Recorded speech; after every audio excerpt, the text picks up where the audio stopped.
अस्सलाम वालेकुम एवरीवन। मैं उम्मीद कर रहा हूँ आप लोग सब खैर आफियत से होंगे। मुझे कंफर्म कर देते हो, you people can hear me right? आवाज़ आ रही है मेरी आप लोगों को? अच्छा, एक मिनट।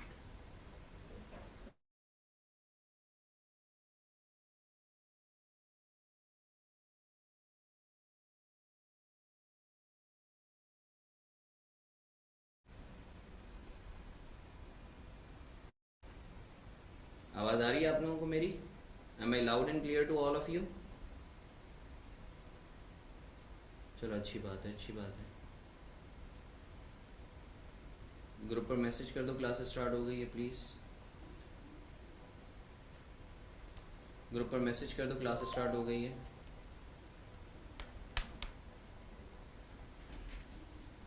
अकरम।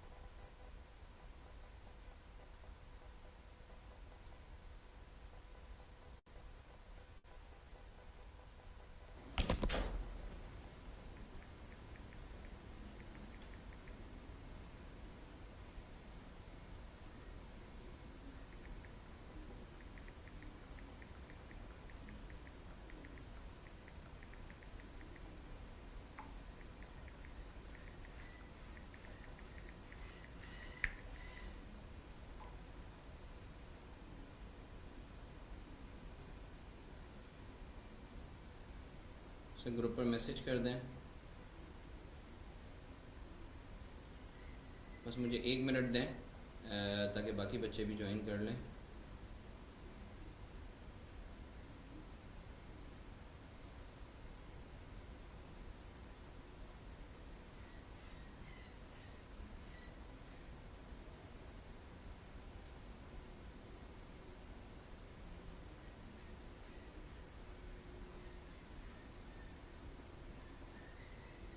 ग्रुप पर आप लोगों ने मैसेज कर दिया है, क्लास स्टार्ट हो गई है।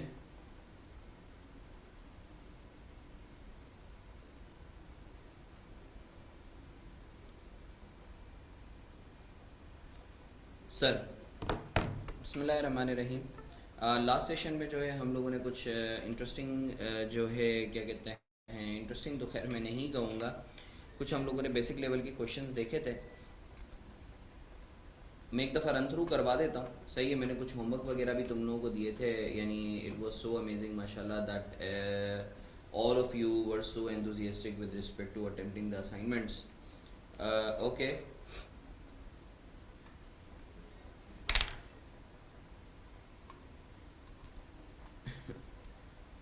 सर, हमने जो है लास्ट जो हम लोगों के 3-4 सेशन जो है वो हुए, उसमें हम लोगों ने जो है स्टेटमेंट ऑफ कैश फ्लोज के हवाले से पर्पस देखा, हम लोगों ने जो है बेनिफिट्स देखे स्टेटमेंट ऑफ कैश फ्लोज के। उसके बाद हमने देखा कि sir statement of cash flows जब आप बनाते हो तो आपकी अकाउंटिंग की बेसिस क्या होती हैं, सही है ना? उसके बाद जो है हमने देखा कि जब आप कैश फ्लो स्टेटमेंट की बात करते हो तो it includes cash equivalent as well. फिर हमने sir cash flow from operating activities देखा, cash flow from investing activities देखा, cash flow from financing activities देखा। फिर हमने बाकायदा सर जो है लॉजिक देखी कुछ चीज़ों की कि भाई करंट एसेट्स और करंट लाइबिलिटीज़ जब बढ़ती हैं कम होती हैं तो क्यों इस तरीके से हो रहा होता है कि आप प्रॉफिट में से कम लेस या ऐड कर रहे होते हो। फिर सर हमने फॉर्मेट देखा कि सर किस तरीके से जो है आप कैश फ्लो स्टेटमेंट बनाते हो। फिर हमने कुछ बेसिक लेवल के क्वेश्चंस देखे, सही है? और लास्ट सेशन में हम लोगों ने फुल फ्लेज जो है वो कैश फ्लो स्टेटमेंट के 2 क्वेश्चंस किए, मैंने आप लोगों को खुद करवाए, सही है ना? अच्छा सर, आज आज जो है क्या कहते हैं हम लोग थोड़ा सा आगे बढ़ेंगे। अब सर क्या करेंगे हम लोग, कैश फ्लो स्टेटमेंट अल्हम्दुलिल्लाह हम लोगों को चूँकि आ चुका है, हमारी बेसिक्स बहुत ज़्यादा स्ट्रॉन्ग हो चुकी हैं। अब मैं तुम लोगों को जो है ना क्या कहते हैं पास्ट पेपर्स, मेरे जो सेल्फ मेड क्वेश्चंस हैं वो डिफरेंट बॉडीज़ के क्वेश्चंस में करवाता रहूँगा, और उसमें डिफरेंट डिफरेंट कॉन्सेप्ट जो है जो एग्जामिनर पूछ सकता है उसकी टॉपिंग ऑन द केक हम लोग करते रहेंगे। केक हमारा बन गया है अल्हम्दुलिल्लाह, अब हमने उसके ऊपर बस टॉपिंग करनी है एक एक कॉन्सेप्ट की। सर क्वेश्चन 3 में प्रॉफिट 250,000 था, वो ओनर ने पूरा विड्रॉ कर लिया, तो ये ड्राइंग भी हो गया, ये लॉजिक समझिए। बिल्कुल, प्रॉफिट आपका 2.5 लाख से क्रेडिट और फिर 2.5 लाख से ड्राइंग डेबिट, कोई हरज वाली बात नहीं है भाई। प्रॉफिट कमाया उसी का ही पैसा है, वो ले गया, कोई हरज वाली बात नहीं है, उसमें परेशानी वाली बात क्या है? अच्छा सर, मैंने जो है क्या कहते हैं, मैंने जो है तुम लोगों को क्वेश्चन करने के लिए दिया था। क्वेश्चन 3 में एक दफ़ा खोल भी लेता हूँ जो हमारा हैंड आउट है। अच्छा, मैंने आप लोगों को कुछ क्वेश्चंस के सॉल्यूशंस भी जो है वो भेजे थे। अच्छा, क्वेश्चन 2 तक मैंने करवा दिया था। 3 जो है 3 और 4 अच्छा, 4 जो है वो जाहिर सी बात है वो थोड़ा सा मुश्किल था, तो 4 इतनी आसानी से नहीं होना था। तो 4 के दो कॉन्सेप्ट्स हैं जो कि मैं चाहूँगा आप लोगों को दूँ। 4 मैं खुद करवाऊँगा, सही है ना। तो आज जो है हम लोग कुछ पास पेपर्स वगैरह भी देखेंगे।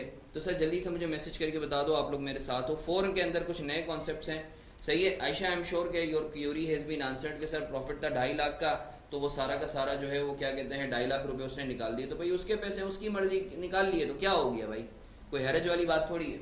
अच्छा सर, अब हम एक कॉन्सेप्ट लेते हैं। I would like all of you to be focused here. In fact इस पे क्वेश्चंस भी आ रहे थे मेरे पास, मैं चाहूंगा इधर मुतवज्जे हो जाए।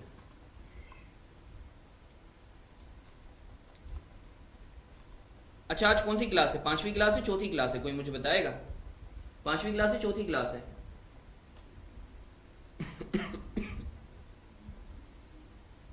5th class, okay.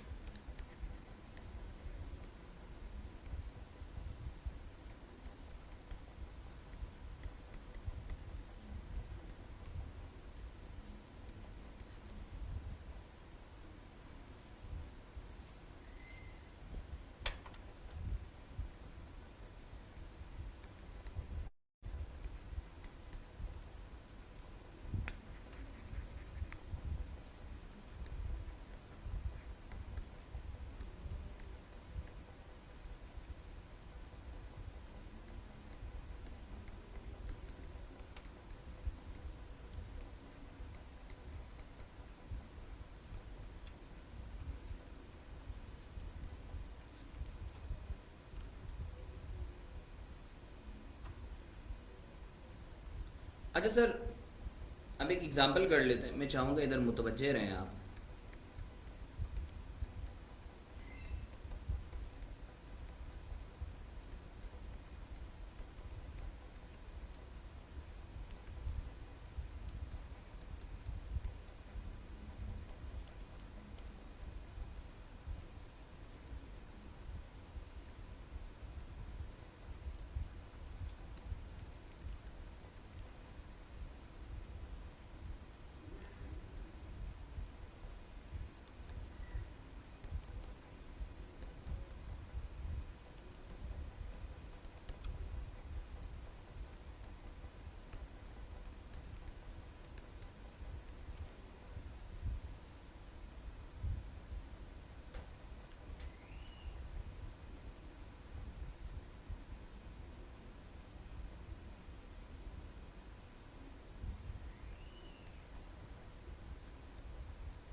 अच्छा सर, बिस्मिल्लाहिर्रहमानिर्रहीम।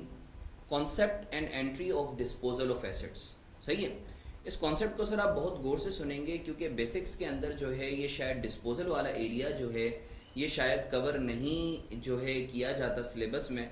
तो और चूँकि जो है डिस्पोजल एक अहम एरिया है, फिर उसके अंदर आगे फर्दर मॉडलिटीज़ वगैरह आती हैं, जैसे डिस्पोजल के अंदर एक्सचेंज ऑफ एसेट्स का कॉन्सेप्ट कि सर आप जो है पुराना एसेट देकर जो है नया एसेट ले रहे हो, तो सर वो सारी जो मॉडलिटीज़ हैं उसके ऊपर मेरी अलग से वीडियो बनी हुई है, मैं इधर भी डिस्कस करूँगा। अभी हम नॉर्मली जो है एक एसेट की बात कर रहे थे कि सर एक एसेट अगर मैं डिस्पोज करता हूँ तो सर उसकी एंट्री क्या पास होगी। बहुत गौर से सुनिएगा, बहुत गौर से सुनिएगा। लेट से मेरा एक एसेट है जिसकी कॉस्ट है 1 लाख रुपए, और उसका अज्यूम करते हैं 5 साल लाइफ है। तो अज्यूम कर रहा हूँ स्ट्रेट लाइन मेथड है, तो हर साल का जो डेप्रिसिएशन एक्सपेंस होगा वो कितना होगा, अगर मैं इधर कैलकुलेट करूँ तो हर साल का जो डेप्रिसिएशन एक्सपेंस होगा वो कितना होगा, 100 के डिवाइडेड बाई 5, 20 के। इसका मतलब है ईयर 2 के एंड तक, अगर मैं बोलता हूँ कि 2 साल के एंड तक ये मेरे पास एसेट था, तो मैंने जो है इसके जो बेनिफिट लिए होंगे इस्तेमाल करके वो 40,000 तक के लिए होंगे। ऐसा ही है सर, ऐसा ही है सर। 40,000 तक का मैं ये बोल सकता हूँ कि एक्यूमुलेटेड डेप्रिसिएशन है। अच्छा सर, अब याद रखो, याद रखो, एक जनरल अपनी अंडरस्टैंडिंग के लिए याद रखो, किसी भी एसेट से जो है ना, किसी भी एसेट से आप 2 तरीक़ों से बेनिफिट ले सकते हो, कोई तीसरा तरीका नहीं होता। किसी भी एसेट से आप 2 तरीक़ों से बेनिफिट ले सकते हो। इसका मैं सोल्यूशन भी आप लोगों को करवाता हूँ, ये कॉन्सेप्ट आप याद रखना। किसी भी एसेट से आप 2 तरीक़ों से बेनिफिट ले सकते हो। या तो इस्तेमाल करके या फिर डिस्पोज करके, जिसको आप सेल भी कहते हो। किसी भी एसेट से बेनिफिट या तो आप इस्तेमाल करके उससे बेनिफिट ले सकते हो या फिर बेचकर। याद रखो, याद रखो, आपको पता है कि जब आप बेनिफिट लेते हो तो स्टैंडर्ड को आपने एक्सपेंस में कन्वर्ट करना है, सही है। अगर आप बेच दोगे तो डिस्पोज करना है, और अगर आप उसको इस्तेमाल कर रहे हो तो इन द फॉर्म ऑफ एक्सपेंस आपने पीएनएल में ले जाना है, ऐसा ही है। अब सर ये जो यूज है ना, यूज, आप यूज को वियर एंड टीयर के नाम पर या आप इसको डेप्रिसिएशन के नाम पर जानते हो, डेप्रिसिएशन, या फिर आप आज तक के बेनिफिट की बात करो तो इसको मैं डेप्रिसिएशन, चूंकि फॉर द ईयर होता है तो मैं यूज को लिख देता हूं एक्यूमुलेटेड डेप्रिसिएशन, ऐसा ही है सर, एक्यूमुलेटेड डेप्रिसिएशन। जो इस्तेमाल करके आप बेनिफिट ले रहे हो this is called accumulated depreciation, और जो आप बेचकर बेनिफिट लेते हो sir this is called disposal proceeds, disposal proceeds, ठीक है। यहां तक आई एम श्योर आपको क्लियर है, जिसको आप कैश के नाम पे भी जानते हो। अच्छा सर, अब एक और चीज याद रखो कि जब हम डिस्पोजल की बात करते हैं तो लास्ट सेशन में मैंने आपको क्लैरिटी दी थी कि डिस्पोजल का मतलब कतन बेचना नहीं होता। बेचना is one of the way of disposal. There are other possibilities of disposal, for example acid destroy हो गया, एसिड चोरी हो गया, सही है ना। अब सर याद रखो, याद रखो, कैश फ्लो के पर्सपेक्टिव से डिस्पोजल जब भी हो ना तो आपको जो भी डिस्पोजल के अगेंस्ट पैसे मिल रहे हैं ना, कोई भी दे रहा हो आपके लिए डिस्पोजल प्रोसीड्स होंगी। अब चाहे वो इंश्योरेंस वाला दे, चाहे पुलिस वाला आपको पैसे दे, चाहे आपका दोस्त आपको पैसे दे दे, तो from accounting perspective, from cash flow perspective, आपको उस डिस्पोजल के अगेंस्ट जो भी पैसा मिल रहा है वो डिस्पोजल प्रोसीड्स है। You don't need to worry about कि वो पैसा आ कहां से रहा है, सही है ना। अच्छा सर, ये चीज करने के बाद, ये चीज करने के बाद जरा एक चीज समझना, एक चीज समझना, जब आप डिस्पोजल की अकाउंटिंग करते हो तो नॉर्मली जो है ना बच्चा परेशान होता है कि सर डिस्पोजल की एंट्री क्या पास होती है। तो उसकी मैं एंट्री आपको बता देता हूं, एक तो मैं डायरेक्ट एंट्री बता देता हूं और एक डिस्पोजल अकाउंट के जरिए एंट्री बता देता हूं। दोनों एंट्री सही है, बट अगेन हम लोग डायरेक्ट पे बात करेंगे, सही है ना, क्योंकि पेपर में टाइम कम होता है। अलबत्ता मैं आपको बता दोनों देता हूं। देखो याद रखो, जब भी डिस्पोजल होगा तो आपको पता है आपकी बुक से क्या जा रहा है, पीपी जा रहा है आपका, पीपी आपका क्रेडिट होगा, सही है, पीपी आपका क्रेडिट होगा। सर पीपी आपका कॉस्ट से कितने पे आ रहा था, 1 लाख पे आ रहा था, तो 1 लाख से आपका पीपी क्रेडिट हो जाएगा। आपके पास आ क्या रहा है, आपके पास आ क्या रहा है, या आने से पहले आप ये समझो कि जब पीपी आपका 1 लाख से क्रेडिट हो रहा है तो उससे रिलेटेड जो एक्यूमुलेटेड डेप्रिसिएशन है वो भी खत्म होना चाहिए। एक्यूमुलेटेड डेप्रिसिएशन कॉन्ट्रा अकाउंट है, सही है। सर कॉन्ट्रा अकाउंट का नेचर क्या होता है, जो उसका पेरेंट अकाउंट होता है उसका ऑपोजिट होता है वो, सही है। तो सर जब आपका पीपी बढ़ा था तो डेबिट होता था, अब जब खत्म हो रहा है तो क्रेडिट होगा। इसी तरीके से एक्यूमुलेटेड डेप्रिसिएशन जब इंक्रीज हुआ था तो क्रेडिट हुआ था, अब जब इसको खत्म कर रहे हैं तो हम डेबिट कर रहे हैं। सर खत्म क्यों कर रहे हैं एक्यूमुलेटेड डेप्रिसिएशन को, सर हम इसको एलिमिनेट इसलिए कर रहे हैं क्योंकि सर अगर तो आप सिर्फ पीपी को क्रेडिट करते हो कॉस्ट से और एक्यूमुलेटेड डेप्रिसिएशन को डेबिट नहीं करते तो आपकी बुक्स में पीपी नहीं होगा, उसका कोई ऐसा एक्यूमुलेटेड डेप्रिसिएशन होगा जिसका कोई वारिस ही नहीं है या कोई पेरेंट हेड ही नहीं है। अजीब सी बात है ना, एक्यूमुलेटेड डेप्रिसिएशन किसका होता है, एसिड का होता है। अब जब एसिड को ही आप खत्म कर रहे हो तो उससे रिलेटेड एक्यूमुलेटेड डेप्रिसिएशन को भी डेबिट करो। तो that is the logic behind कि सर आप डिस्पोजल के वक्त एक्यूमुलेटेड डेप्रिसिएशन को डेबिट क्यों करते हो, सही है सर। अब कुछ टीचर्स क्या करते हैं, वो इन दोनों को नेट करके बुक वैल्यू से जो है पीपी को क्रेडिट करवा देते हैं। वो तरीकाकार भी जो है वो नंबर्स वाइज सही है, बट प्रैक्टिकली आपका ये तरीका यूज होता है कि एक्यूमुलेटेड डेप्रिसिएशन को आपने अलग से जो है इसका अकाउंट खोलना होता है, सही है। सर पेपर पर्सपेक्टिव से मैंने आपको दोनों तरीकाकार बताए हैं और आपने कब कौन सा यूज करना है ये भी हम लोगों ने बात की हुई है। Having said that sir I am sure आपको जो है पीपी जो क्रेडिट हुआ और एक्यूमुलेटेड डेप्रिसिएशन डेबिट हुआ इसकी लॉजिक पता चल गई, सही है। अब सर आपके पास आ क्या रहा है इस डिस्पोजल के अगेंस्ट, सर आपने बेचा है या आपको डिस्पोजल के अगेंस्ट प्रोसीड्स मिली हैं 1 लाख की, सही है।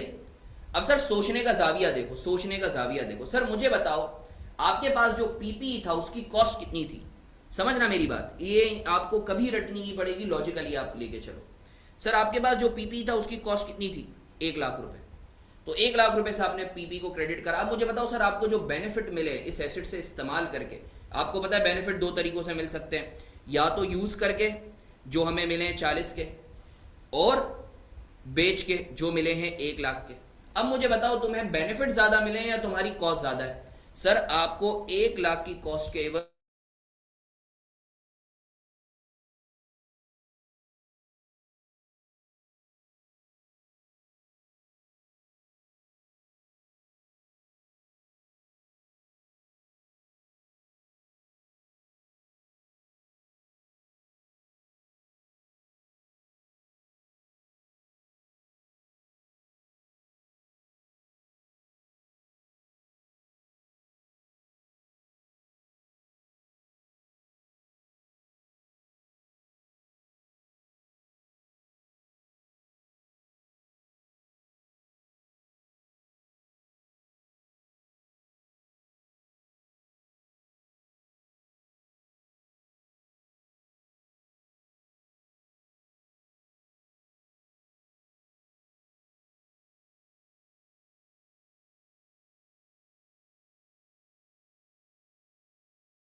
अस्सलाम वालेकुम बच्चों को थोड़ा सा इलेक्ट्रिसिटी का इशू हुआ है।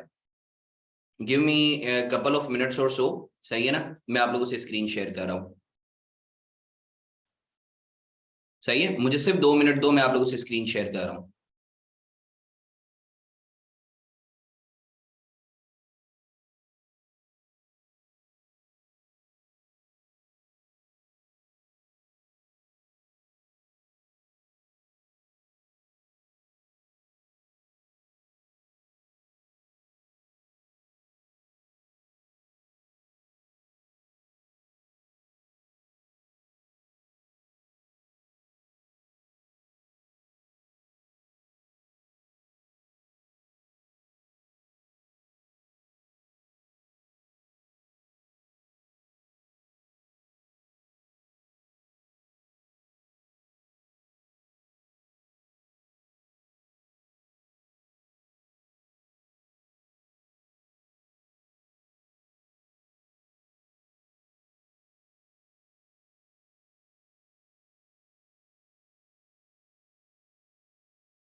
अच्छा सर, आगे बढ़ें। आप लोगों को मेरी आवाज़ आ रही है? आप लोगों को मेरी आवाज़ आ रही है?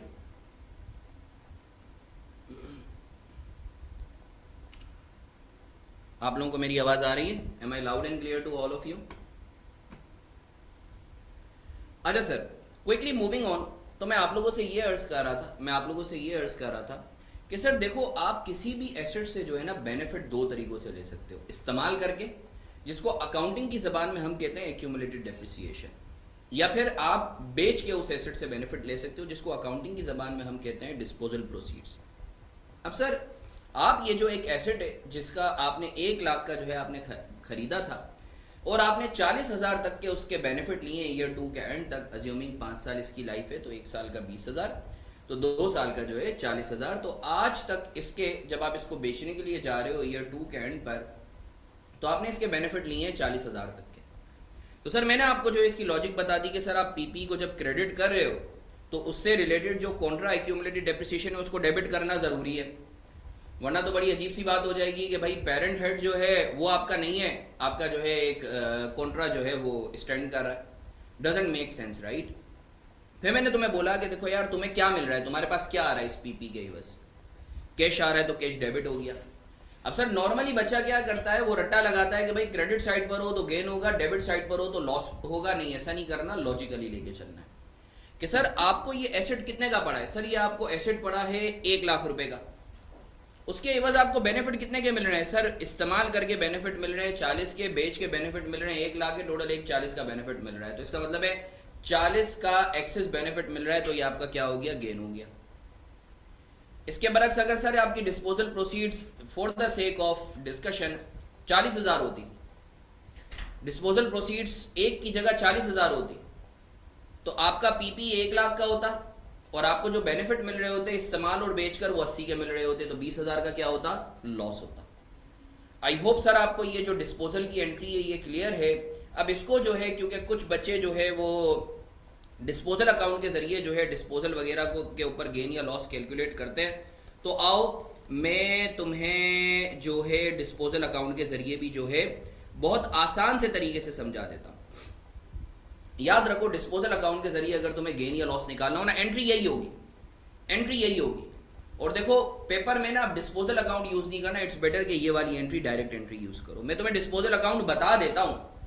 देखो डिस्पोजल अकाउंट समझने का जो है आसान सा तरीका, डिस्पोजल अकाउंट के अंदर ना इस तरफ आती है कॉस्ट डेबिट साइड पे, और इस तरफ आते हैं बेनिफिट्स।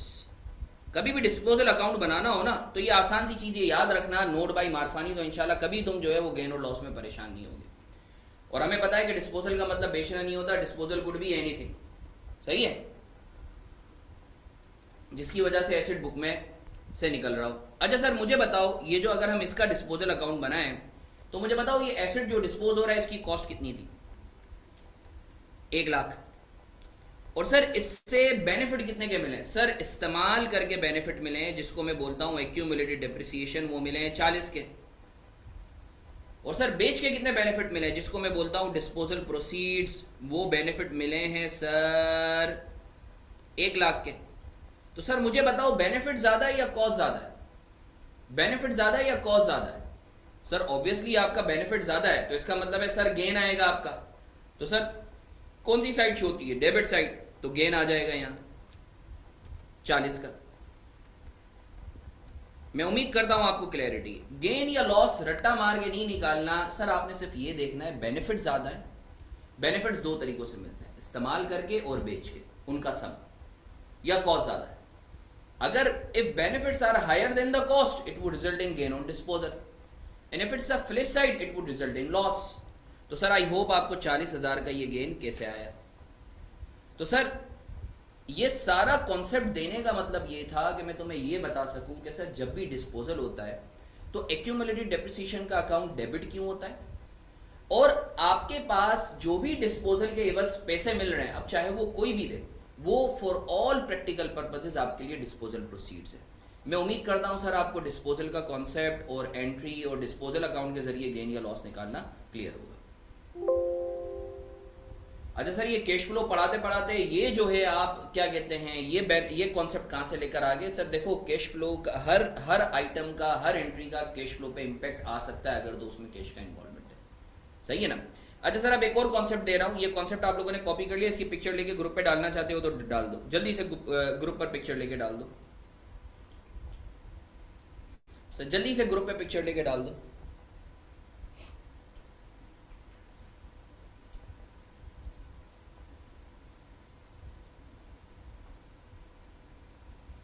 स्क्रॉल डाउन करो, या अगर जो है बाद में डाल दो भले, कोई मसला नहीं है, पिक्चर ले लो बाद में डाल देना, मैं अभी एक्सेस दे दूंगा तो डाल देना। पिक्चर ले लो, अनस तुम पिक्चर ले लो, स्क्रॉल डाउन करो, कायना तुम भी पिक्चर ले लो, स्क्रॉल डाउन करो, चलो इसकी भी पिक्चर ले लो जल्दी से। अच्छा अगर स्क्रीनशॉट लेट से एक से ज़्यादा पेजेस पर हो ना तो सबकी आसानी के लिए 1/2 और 2/2 के नाम से कर देना। अच्छा मैं तुम लोगों को याद होगा कि स्क्रीनशॉट तो मैं डलवाता हूँ, बट मैं हर डेली बेसिस पे जब भी हम लोगों की क्लास हो जाती है तो मैं नोटिंग भी भेजता हूँ, सही है ना। अच्छा सर अब एक और कॉन्सेप्ट पढ़ें, मैं चाहूँगा इधर मुतवज्जे रहें, इधर मुतवज्जे रहें। सर ये कॉन्सेप्ट इसलिए पढ़ा रहा हूँ क्योंकि ये कॉन्सेप्ट जो है क्वेश्चन नंबर 4 में आना है, और क्वेश्चन नंबर 4 जो है क्या कहते हैं आई कैप में ऐसे 2 से 3 दफ़ा जो है ऐसे सवाल आ चुके हैं। अच्छा सर मैं चाहूँगा इधर मुतवज्जे हो जाओ। लोन,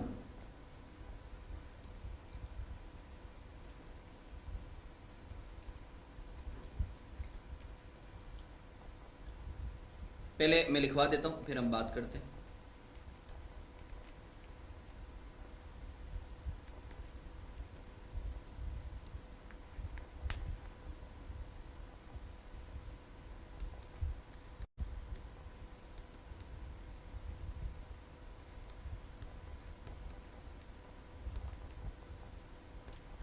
पहले लिखवा देता हूँ फिर बात करते हैं।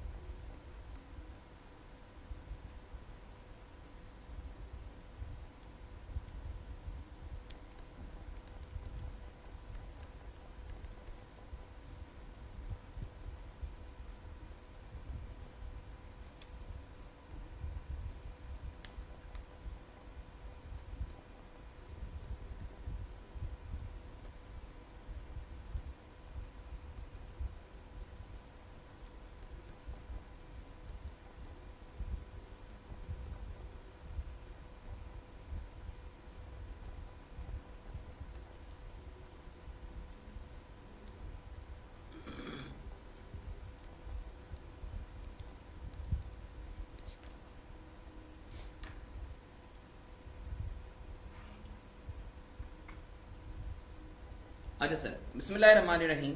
सर ये जो कॉन्सेप्ट है ये बड़ा अहम कॉन्सेप्ट है, बचपन में आप लोगों ने पढ़ा होगा separate entity concept. Separate entity concept में हम लोगों ने क्या पढ़ा था कि सर ओनर और बिजनेस दो अलग अलग एंटिटीज़ हैं।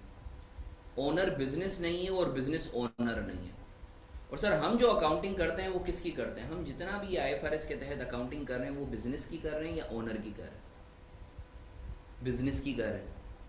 इसका मतलब सर आप जो कैश फ्लो स्टेटमेंट बनाते हो वो बिजनेस का बनाते हो, अगर बिजनेस के पास कोई पैसा आ या जा रहा है तो that would be accounted for in cash flow statement.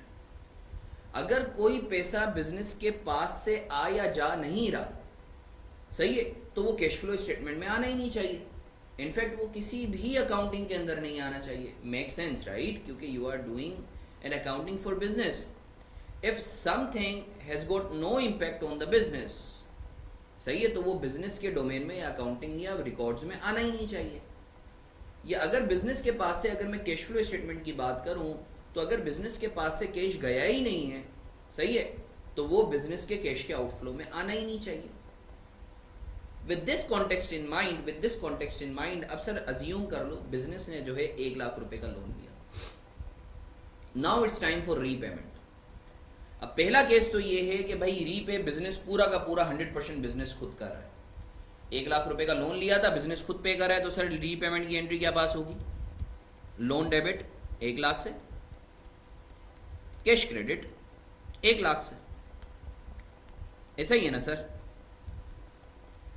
ऐसा ही है सर। अच्छा sir case two sir owner पे करता है, ओनर पे करता है, बिजनेस पे नहीं कर रहा। तो सर देखो बिजनेस की तो लायबिलिटी कम हो रही है क्योंकि ओनर जो है बिजनेस के बिहाफ पे कर रहा है, तो लोन डेबिट हो जाता है 1 लाख से। क्रेडिट क्या होगा सर, सर आपको पता है कि ओनर जो भी बिजनेस में लेकर आता है, अब याद रखो हम लोग नॉर्मली समझते हैं कि कैपिटल का मतलब होता है ओनर का बिजनेस में एसेट लाना। No no no no no no, अगर बिजनेस की कोई लाइबिलिटी अज्यूम कर रहा है ना ओनर, तो वो भी उसके लिए कैपिटल है बिजनेस के लिए। जैसा कि अभी ये जो लाइबिलिटी थी 1 लाख की, ये ओनर ने अज्यूम कर ली कि भाई ये मैं पे कर रहा हूं, तो टेक्निकली ओनर का क्या बढ़ा, कैपिटल बढ़ गया, तो सर मैं कैपिटल क्रेडिट कर देता हूं। तुमने देखा ओनर ने पे किया, तो चूंकि कैश पे, बिजनेस के कैश पे इंपैक्ट नहीं आया, तो हमने कैपिटल को क्रेडिट कराया।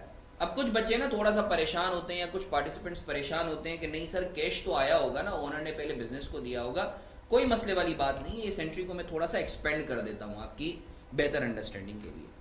सर इस एंट्री को आप चाहो तो आप ऐसे भी बना सकते हो। अगर आप बोलते हो नहीं सर पहले जो है ओनर बिजनेस में पैसे लेकर आया होगा, तो भाई पहले कैश डेबिट कैपिटल क्रेडिट ऐसे कर लेते हैं, आपके हिसाब से चल लेते हैं। सही है सर, मैं 1 मिनट ज़रा पेज ऐड कर दूं।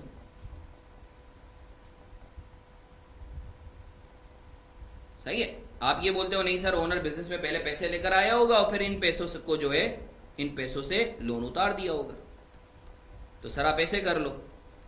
आप ऐसे भी अगर करते हो सर, तो आपकी एंट्री यही पास होती है। आपका जो है कैश आया कैश चला गया, तो नेट बेसिस पर अगर आप देखो तो यही एंट्री पास हो रही है। तो सर आप पहले तरीके से एंट्री पास कर लो, दूसरे तरीके से एंट्री पास कर लो। बताने का मकसद ये है बिजनेस से कोई एक्स्ट्रा कैश नहीं गया। तो लॉन्ग स्टोरी शॉर्ट, अगर ओनर पे कर रहा है तो बिजनेस के कैश फ्लो पर नेट बेसिस पे इंपैक्ट नहीं पड़ेगा। मैं उम्मीद करता हूं सर आपको क्लैरिटी है केस 2 के हवाले से। सही है सर। अच्छा सर केस 3 कर लेते हैं। सर केस 3 में क्या होगा? सर केस 3 में जो है, केस 3 में आप क्या करेंगे? केस 3 में partially paid by business and partially bye owner. तो पहले तो इसकी एक शॉर्टकट एंट्री पास कर लेते हैं। सर मुझे बताओ लोन आपका पे कितने से हो रहा है? लोन सर आपका पे कितने से हो रहा है? लोन सर आपका पे हो रहा है 1 लाख से।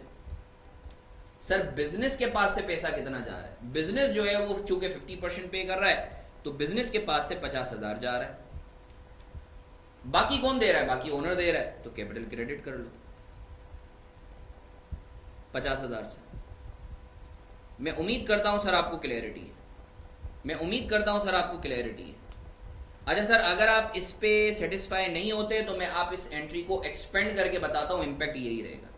इस एंट्री को मैं थोड़ा सा एक्सपेंड करके बताता हूं। आप चाहो तो आप पहले अज्यूम करो कि ओनर बिजनेस में पैसे लाया 50,000 कैश डेबिट कैपिटल क्रेडिट 50,000 से, और फिर बिजनेस ने अपने 50,000 रुपये मिलाए और ओनर के लाए हुए 50,000 रुपये मिलाए, और बिजनेस ने जो है लोन पे कर दिया, loan debit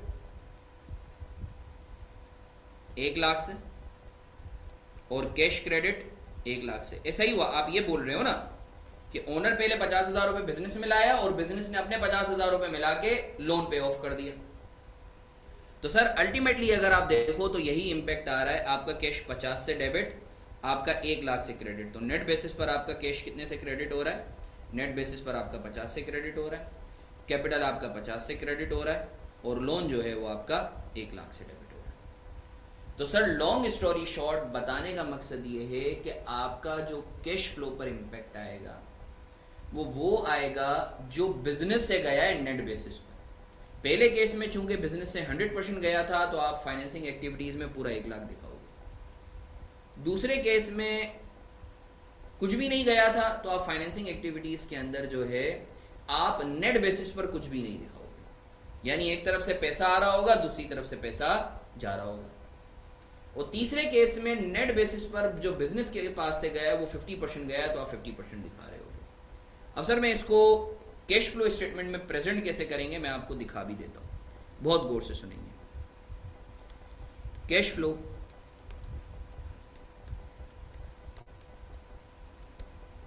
from financing activities, बहुत गौर से सुन रहे हैं। Case 1, case 2, case 3। Loan repaid, सही है, और दूसरा है कंट्रीब्यूशन। सर पहले केस में सारा का सारा कौन पे कर रहा था? बिजनेस पे कर रहा था। तो सर देखो बिजनेस के पास से कैश कितना जा रहा है? 1 लाख। तो तो आप लोन रीपेड में 1 लाख दिखाओगे, और कंट्रीब्यूशन चूंकि ओनर ने कुछ भी नहीं किया है तो सारा का सारा आप 1 लाख रुपए। सही है। केस 2 में अगर तुम देखो, सही है, तो सर नेट बेसिस पे कोई भी इंपैक्ट नहीं होना चाहिए, बट मैं आपकी आसानी के लिए मैं दूसरा वाला जो है इसका इंपैक्ट मैं ले रहा हूँ एंट्री का। अल्टीमेट इंपैक्ट वही पड़ेगा, कोई भी नेट बेसिस पे कैश का इनफ्लो या आउटफ्लो नहीं होगा। सर पहले कंट्रीब्यूशन के नाम पर 1 लाख आया केस 2 में, तो मैंने 1 लाख लिख दिया डेबिट, ये रहा। और फिर लोन के नाम पर 1 लाख चला गया तो मैंने 1 लाख नेगेटिव दिखा दिया। सही है। आई होप आपको क्लियर है, नेट बेसिस पर कोई इंपैक्ट नहीं आ रहा। केस 3 में अगर तुम देखो तो मैं तुम्हारी आसानी के लिए मैं ये वाला जो है एंट्री का इंपैक्ट ले रहा हूं। अल्टीमेटली वही होगा, नेट बेसिस पे 50 जा रहा होगा। सर कैसे? सर कैपिटल के नाम पर बिजनेस लेकर आया है, कैपिटल के नाम पर ओनर लेकर आया है 50, मैंने 50,000 रुपये दिखा दिए, ये वाली एंट्री का इंपैक्ट। और फिर लोन के नाम पर 1 लाख रुपए पे ऑफ हुआ है। तो the point to be noted here is कि सर पहले केस में चूंकि बिजनेस पूरा का पूरा 1 लाख रुपया दे रहा था तो हमने देखो फाइनेंसिंग के अंदर 1 लाख रुपए पूरा दिखाया। केस 2 में सारा का सारा ओनर दे रहा था, तो आपने लोन रीपेड तो 1 लाख का नेगेटिव दिखाया, बट 1 लाख का कंट्रीब्यूशन भी दिखा दिया, तो नेट बेसिस पर आपने 0 दिखाया, क्योंकि बिजनेस के पास से कुछ भी नहीं गया नेट बेसिस पर। केस 3 में चूंकि 50% ओनर ने दिया था, तो आपने जो ओनर ने दिया है 50 वो आपने दिखा दिया बिजनेस को, और फिर बिजनेस ने 50,000 रुपए अपने मिला के लोन पे ऑफ कर दिया, तो ये 1 लाख रुपए। तो नेट बेसिस पर बिजनेस के पास से केस 3 में 50,000 ही गए। तो सर एग्जामिनर की ये फेवरेट एडजस्टमेंट है कि भाई लोन रीपे हुआ है और ओनर ने भी कुछ पे किया है। तो सर आई एम श्योर आपको क्लियर है, जो ओनर ने पे किया है वो कंट्रीब्यूशन पे दिखाओगे, और लोन जो है तुम ग्रॉस अमाउंट पे दिखाओगे जितने से पे हुआ है। सर मैं उम्मीद करता हूं ये कॉन्सेप्ट आपको क्लियर है। सर मैं उम्मीद करता हूं ये कॉन्सेप्ट आपको क्लियर है। सर मैं एक दफा वापस से रिपीट कर देता हूं क्विकली कि सर लोन रीपे होना, लोन अगर आपने लिया है और बिजनेस रीपे कर रहा है, तो सर 3 पॉसिबिलिटीज हैं। या तो बिजनेस रीपे करेगा, या तो ओनर रीपे करेगा, या फिर बिजनेस और ओनर जो है थोड़ा थोड़ा रीपे करेंगे। तो मैंने तुम्हें बताया कि देखो कैश फ्लो स्टेटमेंट में जो बिजनेस के पास से कैश गया है ना, तुमने वो दिखाना है। सही है। अब सर केस 1 में अगर तुम देखो तो एंट्री क्या पास हुई होगी, लोन डेबिट कैश क्रेडिट, ऐसा ही है। तो तुम देखो फाइनेंसिंग एक्टिविटीज के अंदर मैंने 1 लाख रुपए का रीपेमेंट दिखा दी, ओनर ने चूंकि कुछ भी नहीं दिया तो मैंने कंट्रीब्यूशन में कुछ भी नहीं दिखाया। केस 2 में मैं बोलता हूं कि सर सारा का सारा बिजनेस की लायबिलिटी ओनर ने पे ऑफ कर दी। सही है। तो नेट बेसिस पे बिजनेस के पास से कोई भी इनफ्लो या आउटफ्लो नहीं हुआ, तो मैंने कंट्रीब्यूशन के नाम पर 1 लाख रुपए दिखा दिया कि ओनर लेकर आया पैसे, और ओनर ने बिजनेस के बिहाफ पे पे कर दिए, तो मैंने बिजनेस के बिहाफ पर रीपेमेंट दिखा दी 1 लाख की। नेट बेसिस पर 0 इंपैक्ट। केस 3 में सर जो 1 लाख का हमें रीपे करना था, उसमें से जो 50,000 है वो ओनर ने पे की। तो सर हमने बिजनेस के पास से 1 लाख रुपए का ही आउटफ्लो दिखाया, बट ओनर से जो 50,000 रुपए मिले वो इनफ्लो हमने दिखा दिया। तो नेट बेसिस पर वही आपका 50,000 रुपए बन रहा है जो बिजनेस से गया है। तो लॉन्ग स्टोरी शॉर्ट, सर जितना ओनर आपको जो है बिजनेस के बिहाफ पे कर रहा है उतना आपने कंट्रीब्यूशन में दिखा देना है, और जो लोन रीपे हो रहा है वो आपने लोन रीपेमेंट में दिखा देना। सर मैं उम्मीद करता हूं आपको क्लैरिटी है। अगर कोई सवाल है तो प्लीज मुझसे बात कर लो, else we should move on.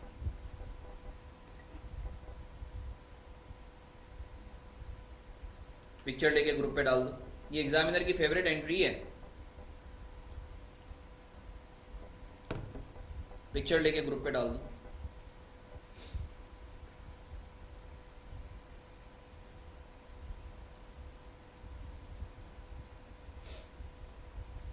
Scroll down करो, स्क्रॉल डाउन करो।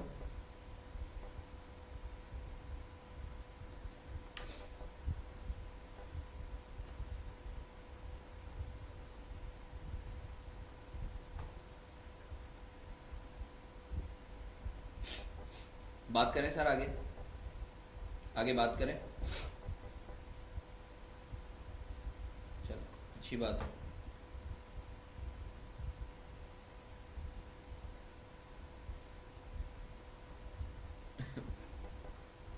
Sir now is the time for solving question number 4। मैं करवा दूं क्वेश्चन नंबर 4? जल्दी से बताएंगे सर, मैं करवा दूं?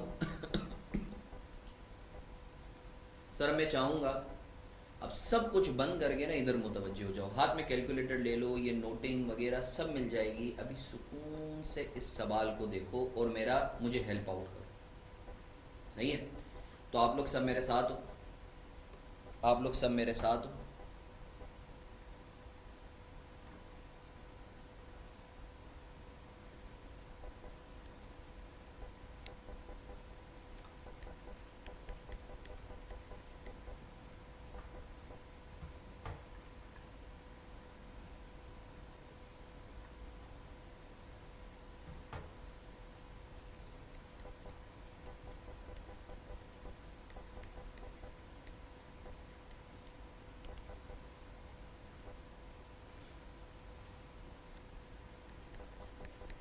पहले फॉर्मेट बना लेते।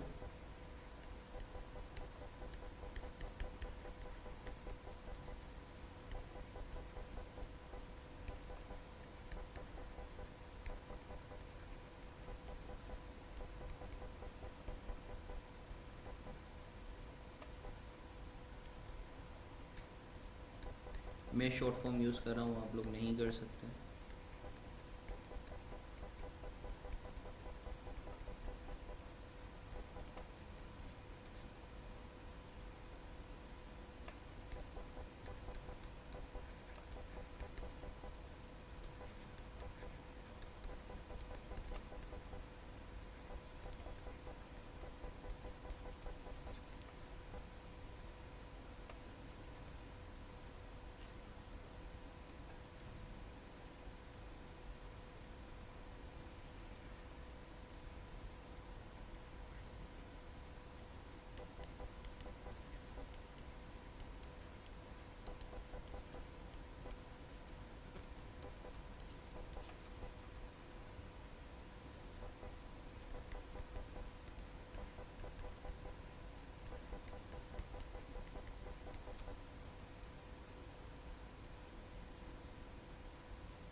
आजा सर, अब इस सवाल को कर लें, डिस्कस कर लें सर।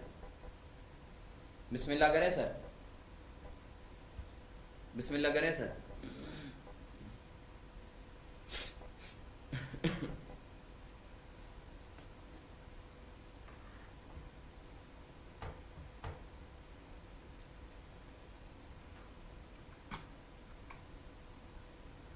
अच्छा सर, बिस्मिल्लाहिर्रहमानिर्रहीम। सर ये जो क्वेश्चन हम लोग करने के लिए जा रहे हैं एक बड़ा कॉम्प्रिहेंसिव और आई वुड से मज़े का क्वेश्चन है, सही है ना सर? इसमें हमें जो है कैश फ्लो स्टेटमेंट बनानी है। हमारा जो लेटेस्ट ईयर है वो 2008 है और प्रीवियस ईयर है 2007। सर कैश दिया हुआ है, अकाउंट रिसीवेबल दिया हुआ है, इन्वेंट्री दी हुई है, इन्वेस्टमेंट्स दी हुई हैं। सर इन्वेस्टमेंट्स क्या है भाई? लॉन्ग टर्म इन्वेस्टमेंट्स हैं। सर इन्वेस्टमेंट का हमने किस तरीके से टी अकाउंट बनाना है? सर आसान सा याद रखो, इन्वेस्टमेंट का आपने वैसे ही टी अकाउंट बनाना है जैसे पीपीई का बनाते हैं, विदाउट डेप्रिसिएशन। जैसे पीपीई का बिल्कुल डिट्टो पीपीई वाला ट्रीटमेंट होगा, एक्सेप्ट फॉर कि उसमें डेप्रिसिएशन चार्ज नहीं होगा। मतलब इन्वेस्टमेंट का अकाउंट तुम समझ लो जैसे लैंड का अकाउंट बनाते हो ना, लैंड का टी अकाउंट, कोई डेप्रिसिएशन नहीं होता, वैसे ही इन्वेस्टमेंट का अकाउंट बनेगा। आसान समझ जाए, मैं उम्मीद करता हूँ सर आपको क्लैरिटी। बना के बताता हूँ। फर्नीचर है, इक्विपमेंट है। सर अलाउंस फॉर बेडेड्स दिया हुआ है, हाँ अलाउंस फॉर बेडेड्स दिया हुआ है। इसका मतलब है कि सर ये जो अकाउंट रिसीवेबल है इसमें से अलाउंस फॉर बेडेड्स नेट ऑफ नहीं हुआ हुआ। इसका मतलब है ये जो अकाउंट रिसीवेबल है ये ग्रॉस बेसिस पे दिया हुआ है, ये ग्रॉस बेसिस पे दिया हुआ है। तो सर ये ग्रॉस और नेट में क्या फ़र्क होता है? अगर तो प्रोविजन फॉर बेडेड्स जो है, जी बिल्कुल ये लॉन्ग टर्म इन्वेस्टमेंट है। कुछ नहीं कहा हुआ तो हम अज्यूम करेंगे लॉन्ग टर्म है, क्योंकि इन्वेस्टमेंट नॉर्मली लॉन्ग टर्म होती है। सर अकाउंट रिसीवेबल ग्रॉस का मतलब ये है provision for bad debts minus नहीं हुआ हुआ, और अकाउंट रिसीवेबल नेट का मतलब है provision for bad debts minus हुआ हुआ है। तो सर अभी तक जितने हम लोगों ने पहले क्वेश्चन किए थे उसमें अकाउंट रिसीवेबल नेट दिया हुआ होता था, तो हमें प्रोविजन का फर्क पड़ता ही नहीं था। अभी दिया हुआ है ग्रॉस, तो सर मैं कुछ नहीं करूंगा, ग्रॉस पे भी करवाऊंगा। अभी फिलहाल मैं नेट कर दूंगा इसे, अकाउंट रिसीवेबल में से प्रोविजन माइनस करके नेट डिफरेंस ले रहा हूँ। Once we are done with the question तो फिर मैं ग्रॉस पे अलग से करवाऊंगा, you don't need to worry, क्योंकि पेपर में हमें ग्रॉस में करना है। मगर पहले आसान तरीके से सीख लो, उसके बाद फिर हम लोग जो थोड़ा मुश्किल तरीका है उससे देख लेंगे लॉजिकली। अच्छा सर एक्यूमुलेटेड डेप्रिसिएशन दिया हुआ है। द पॉइंट आपने एक्यूमुलेटेड डेप्रिसिएशन अकाउंट को देखा तो आपके दिमाग में फ़ौरन जो है वो खटका लगा कि सर ये फर्नीचर और इक्विपमेंट का जो अकाउंट है ये कॉस्ट पे दिया हुआ है। सर इसके बाद ट्रेड क्रेडिटर्स दिए हुए, अकाउंट पेएबल मतलब एक्रूड एक्सपेंसेस दिए हुए, bill payable. Sir bill payable क्या होता है? अकाउंट और बिल में क्या फ़र्क होता है? सर अगर याद रखो वर्बली कमिटमेंट है ना आपका किसी से या किसी का आपसे, तो ये होगा अकाउंट। और अगर इन राइटिंग आपका राइट है किसी से पैसे लेने, या इन राइटिंग आपने किसी को बोला हुआ है कि भाई मैं पैसे दूंगा, तो ये कहलाता है बिल। सही है ना? बिल ऑफ एक्सचेंज तुमने पढ़ा होगा। Note, note payable, bill payable. Note payable होता है promissory note payable, bills payable वो बिल ऑफ एक्सचेंज पेएबल। तो सर इन दोनों में सर क्या ट्रीटमेंट करेंगे? ये तो आपने जो है वो समझा दिया फ़र्क। सर कुछ नहीं करना, जो आप अकाउंट पेएबल का ट्रीटमेंट करते हो वैसे ही करना है। बढ़े हो तो बढ़ा देना क्योंकि करंट लायबिलिटी है। Long term loan T account बनेगा, कैपिटल टी अकाउंट बनेगा। अब सर ज़रा अदर इन्फॉर्मेशन को पढ़ लेते हैं। अदर इन्फॉर्मेशन में ये बोलता है सर ये इक्विपमेंट था एक आपका जो डिस्पोज हुआ है आपका सर 23,000 में। सही है सर, 23,000 का डिस्पोज हुआ है। कॉस्ट थी, आई एम सॉरी, कॉस्ट जो इक्विपमेंट डिस्पोज हुआ है इसकी कॉस्ट थी 23,000 की। उसके ऊपर एक्यूमुलेटेड डेप्रिसिएशन था 40% का। डिस्पोज हुआ है 6,500 में डिस्पोजल प्रोसीड। सही है, ठीक है सर। इसी तरीके से बोलता है payment against long term loan amounted to ₹22,000 of which 12,000 were paid by mister Marfani out of his personal account. तो माशाल्लाह हम सबको पता है कि सर टोटल जो पेमेंट हुई है वो 22,000 की हुई है, उसमें से जो मारफानी ने कंट्रीब्यूट किया है वो 12 किया है, तो ये 12 कंट्रीब्यूशन के नाम पर इनफ्लो दिखाएंगे और 22 का आउटफ्लो दिखाएंगे। तो नेट बेसिस पे कितना आउटफ्लो हो रहा है? वही आपका 10,000 का, क्योंकि बिजनेस के पास से अगर तुम देखो तो गए 10,000 है, तो आप लोन रिपेड में 22 दिखा दोगे और कंट्रीब्यूशन में 12 दिखा दोगे। अब ये बोलता है on 1 January 2008, this is something really interesting. साल के शुरू में फर्नीचर था जो कि कंप्लीटली डिस्ट्रॉय हो गया। इसका मतलब है सर जो ओपनिंग था वो सारा का सारा खलास, क्रेडिट। तो सर जब ओपनिंग आपका फर्नीचर कॉस्ट डेबिट हो रहा है, क्रेडिट हो रहा है, तो डोंट यू थिंक उससे रिलेटेड जो ओपनिंग एक्यूमुलेटेड डेप्रिसिएशन है that also is required to be wiped out, उसको भी आपको ख़त्म करना पड़ेगा। अभी हमने पढ़ा था जब आप डिस्पोज करते हो तो आप एक्यूमुलेटेड डेप्रिसिएशन को भी ख़त्म कर देते हो। तो बच्चे ने जो नॉर्मली मिस्टेक की वो ये की कि वो जो है जब ये देखा कि भाई डिस्ट्रॉय हो गया तो वो बेचारा फर्नीचर को तो क्रेडिट करा था बट एक्यूमुलेटेड डेप्रिसिएशन को डेबिट नहीं कर रहा था। अच्छा सर, अब ये होता है proceeds receive from the insurance company amounted to ₹60,000। ये जो डिस्पोजल हुआ है in the form of destruction, उसके अगेंस्ट हमें प्रोसीड्स मिली है 60,000। ये हमारी डिस्पोजल प्रोसीड्स हैं। Investments were sold at ₹7,500 above the year cost. Mister Marfani withdraws ₹15,000 each month for his personal use. मतलब साल में कितना? 15,000 इंटू 12, तो ये 1,80,000 या समथिंग इतना बनता है। सही ना? वो तुम लोग मुझे बता देना जो भी बनता है। तो सर ये सवाल डिस्कस कर लिया है। अब सर बिस्मिल्लाह करें, सर बिस्मिल्लाह करें, चलें सर आ जाए। तो सबसे पहले वर्किंग्स बना लेते हैं, लाइन बाय लाइन चलते हैं।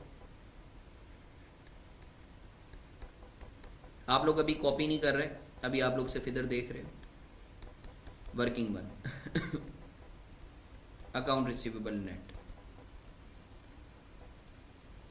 2008 2007, account receivable gross, provision for bad debts. Sir मुझे बता दें अकाउंट रिसीवेबल ग्रॉस कितना है सर? 21,500, 31,700।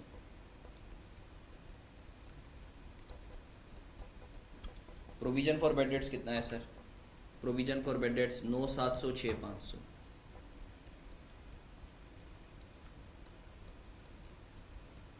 सर मुझे बताते हैं अकाउंट रिसीवेबल नेट कितना है? अकाउंट रिसीवेबल नेट कितना आ रहा है सर? मुझे बताते हैं प्लीज़, अकाउंट रिसीवेबल नेट कितना आ रहा है?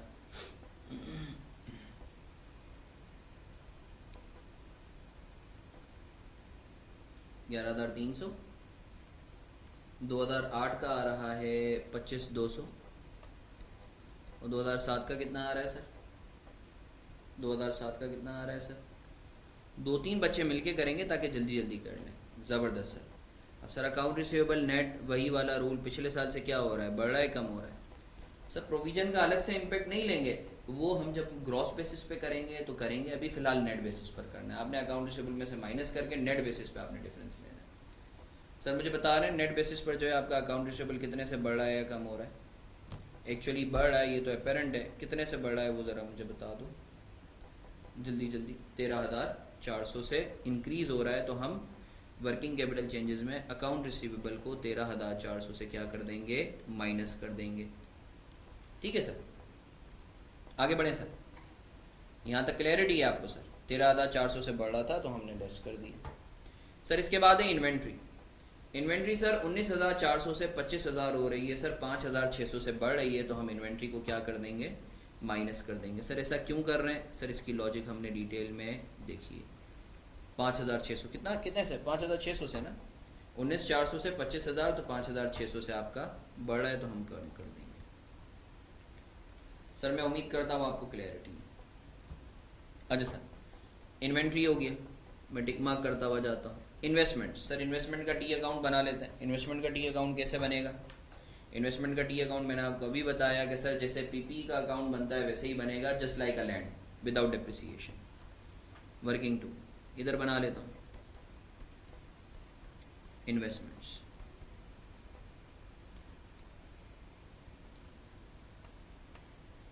और आपको पता है इन्वेस्टमेंट का जब आप अकाउंट बनाओगे तो जस्ट लाइक अ पीपी, तो इसका मतलब है गेन और लॉस ऑन डिस्पोजल भी होगा।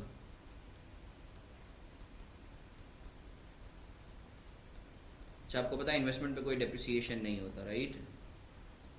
Disposal proceeds, DP means disposal proceeds, बीवी मींस बुक वैल्यू। अच्छा सर आप ये बोलना चाह रहे हैं इन्वेस्टमेंट के केस में बुक वैल्यू और कॉस्ट सेम होगी? जी बिल्कुल, मैं यही बोलना चाह रहा हूँ, क्योंकि कोई डेप्रिसिएशन नहीं है तो ऑब्वियसली सेम होगी गेन। सर इन्वेस्टमेंट के बैलेंसेस कितने हैं? इन्वेस्टमेंट के बैलेंसेस कितने हैं? 16,900 साल का ओपनिंग है, क्लोजिंग कुछ भी नहीं है। ओपनिंग है 16,900, क्लोजिंग कुछ भी नहीं है। तो सर इसका क्या मतलब है? सर ओपनिंग है 16,900, क्लोजिंग कुछ भी नहीं है, इसका मतलब सारा का सारा क्या हो गया? सारा का सारा क्या हो गया? डिस्पोजल हो गया। कितने से? 16,900 से। सर ये बैलेंसिंग फिगर है ये बैलेंसिंग फिगर है सर, कि भाई जब साल के एंड में बचा ही नहीं है तो क्या हुआ होगा? बिक गया होगा। अच्छा सर कितने में बिका? ये तो था कितने वाला बिका, कितने में बिका। तो सर अगर आप इन्फॉर्मेशन पढ़ो तो इन्फॉर्मेशन में इधर ये बोलता है कि जो इन्वेस्टमेंट बिकी है, सेकंड लास्ट इन्फॉर्मेशन पढ़ो तो ये बोलता है कि जो इन्वेस्टमेंट बिकी है वो 7,500 अबव प्रॉफिट, अबव कॉस्ट में बिकी है। इसका मतलब है जितनी कॉस्ट थी 7,500 ऊपर पे बिकी है, मतलब 7,500 रुपये के गेन पे बिकी है। सर बुक वैल्यू कितनी थी? 16,900। सर पीपी के केस में तो बुक वैल्यू और कॉस्ट अलग अलग होती थी, यहाँ सेम क्यों है? क्योंकि मेरा बच्चा कोई डेप्रिसिएशन नहीं है, तो ऑब्वियसली बुक वैल्यू और कॉस्ट तो सेम होनी है। तो जल्दी से बताओ जेब में कितने गए होंगे? जेब में कितने गए होंगे सर? 16,900 प्लस 7,500, तो जेब में गए होंगे 24,400। ज़बरदस्त, बहुत अच्छे। सर ओपनिंग, इनफ्लो आउटफ्लो कुछ भी नहीं। डिस्पोजल पता नहीं सर, इस डिस्पोजल के अगेंस्ट आपको मिल रहे हैं 24,400। 24,400 के अंदर गेन शामिल है और ये गेन जो है प्रॉफिट में भी शामिल है, तो आप प्रॉफिट में से इसे एक्सक्लूड करेंगे, जस्ट लाइक अ पीपीई का गेन।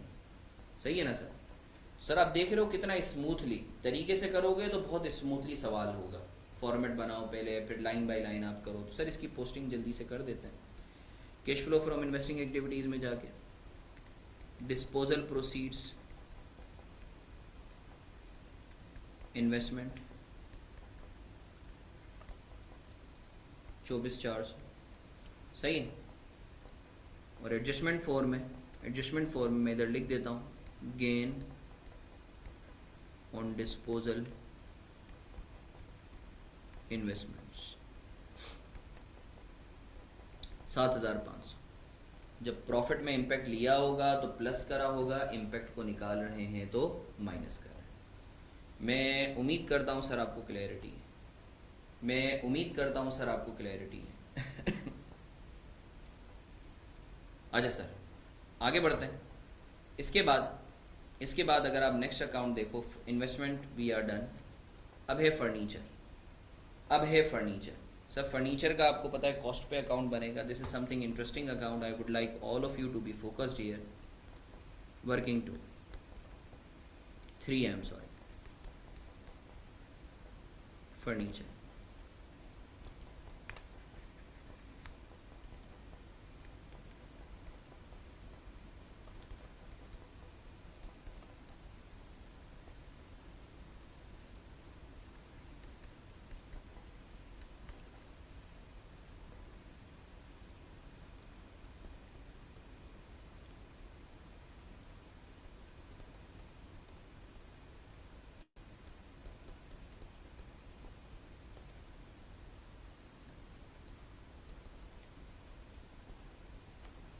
सर ओपनिंग कितना था फर्नीचर का? ओपनिंग था सर 64 और 80।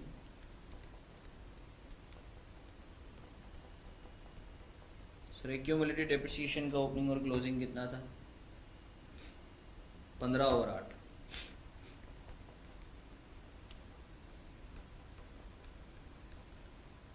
अच्छा सर अब आप एक बात नोट करो, इन्फॉर्मेशन में क्या बोलता है? इन्फॉर्मेशन में इट स्टेट्स कि on 1 January 2008 the furniture was completely destroyed by fire. Sir साल के शुरू में सारा का सारा फर्नीचर जल गया, डिस्पोज हो गया, डिस्ट्रॉय हो गया। Proceeds from the insurance company वो 60,000। इंश्योरेंस कंपनी ने 60,000 रुपये इसके एवज दिए, मतलब डिस्पोजल प्रोसीड्स। भाई हमने पढ़ा था ना कि डिस्पोजल के अगेंस्ट जो भी मिले वो डिस्पोजल प्रोसीड्स।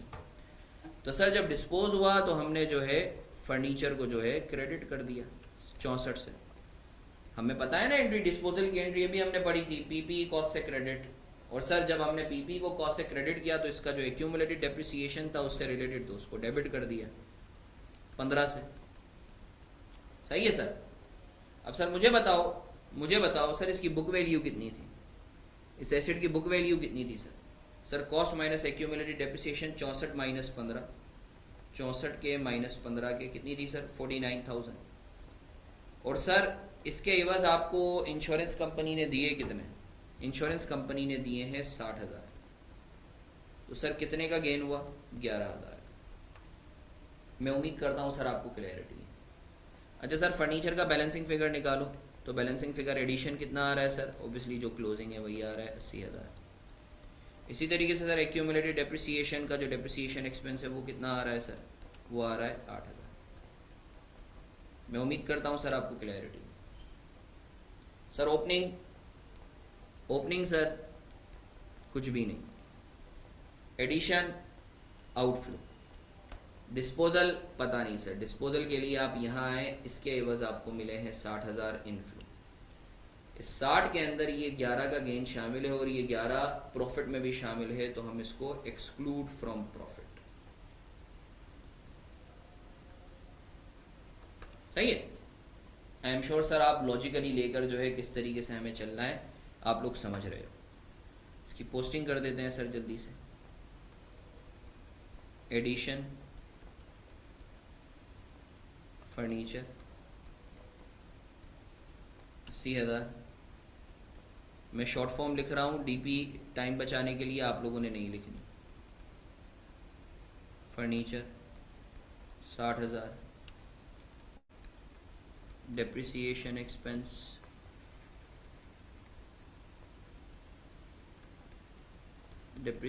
एक्सपेंस एफ का मतलब है फर्नीचर, कितना था 15,000। गेन ऑन डिस्पोजल फर्नीचर कितना सर 11,000। आप देख रहे हो सर कितनी स्मूथली जो है वो आपकी पोस्टिंग होते जा रही है। सही है, आगे बढ़े सर। जी सर आगे बढ़े सर। अच्छा सर, अल्लाह का शुक्र है, देखते ही देखते हमारा ऑलमोस्ट एसेट का जो है साइड क्लियर हो गई है। सिर्फ अब इक्विपमेंट रहता है, बाकी जो है almost we are done with 50% our question. Sir equipment को जल्दी से कर लेते हैं, इक्विपमेंट का टी अकाउंट बना लेते हैं, वर्किंग 3 इनफैक्ट वर्किंग 4।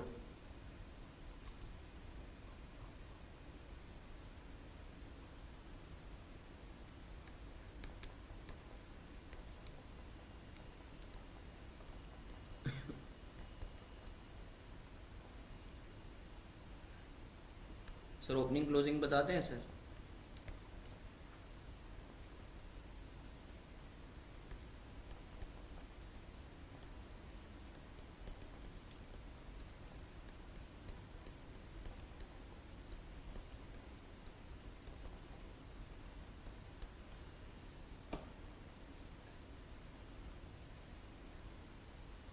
अगर डेप्रिसिएशन की इन्फॉर्मेशन दी हुई है तो करेंगे, वरना नहीं करेंगे, क्योंकि ये IAS 16 का सवाल नहीं है, ये आपका कैश फ्लोज का सवाल है। ठीक है ना बच्चा, अगर डेप्रिसिएशन की इन्फॉर्मेशन दी हुई है तो आप करेंगे, वरना नहीं करेंगे। अगर डेप्रिसिएशन की इन्फॉर्मेशन नहीं दी हुई, चाहे कुछ भी लिखा हुआ हो, यू कांट डू एनीथिंग ना। सही है।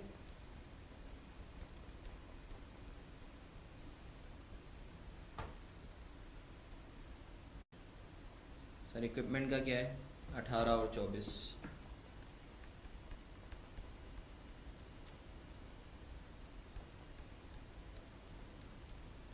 अच्छा, इन्फॉर्मेशन अगर आप पढ़ें तो इन्फॉर्मेशन में बोलता है इक्विपमेंट है उसकी कॉस्ट है 23,000, डिस्पोजल जो हुआ है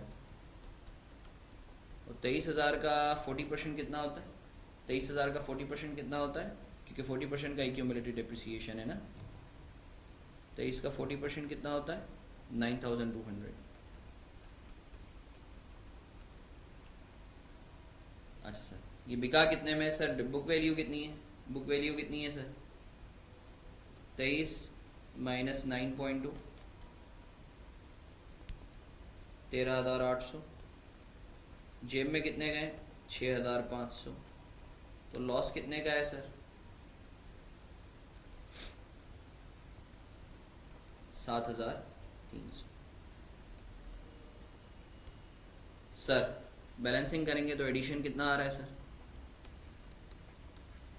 और डेप्रिसिएशन एक्सपेंस कितना आ रहा है सर, बैलेंस करके बताते हैं जल्दी से। एडिशन कितना आ रहा है और डेप्रिसिएशन एक्सपेंस कितना आ रहा है।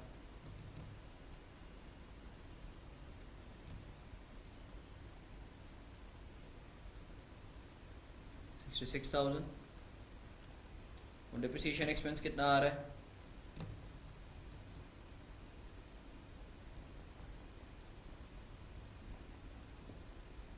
15,200। सर ओपनिंग कुछ भी नहीं, एडिशन आउटफ्लो, डिस्पोजल नहीं सर, इधर आके देखें, डिस्पोजल प्रोसीड्स हैं 6,500। इस 6,500 में क्या 7,300 का लॉस शामिल है? जी सर, और ये जो लॉस है इस प्रॉफिट में भी शामिल है, तो आप प्रॉफिट में से एक्सक्लूड करेंगे। जब इंक्लूड करा था तो आपने माइनस करा था, जब एक्सक्लूड करेंगे तो प्लस करेंगे। सर एक्यूमुलेटेड डेप्रिसिएशन ओपनिंग कुछ भी नहीं, डेप्रिसिएशन एक्सपेंस कुछ भी नहीं, डिस्पोजल कुछ भी नहीं, क्लोजिंग कुछ भी नहीं। मैं उम्मीद करता हूँ सर आपको क्लैरिटी है। इसी सोच के साथ जल्दी से हम लोग पोस्टिंग कर देते हैं। ठीक है सर, 66,000, 15,200 और 7,300।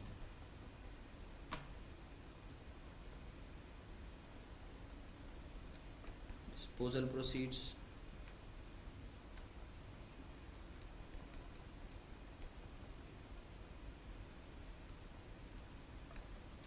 6,500 एडिशन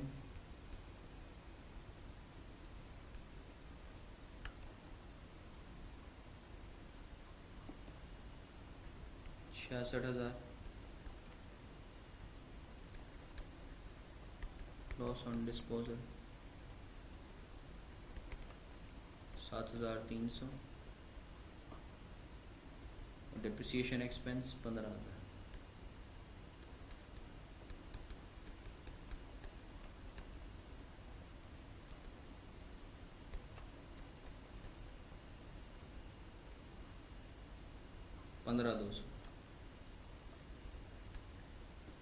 मैं उम्मीद करता हूँ सर आपको क्लैरिटी है। अब तुम देखोगे कि माशाल्लाह देखते ही देखते हमारा ऑलमोस्ट 60 से 70% कैश फ्लो का जो क्वेश्चन है वो हो चुका है।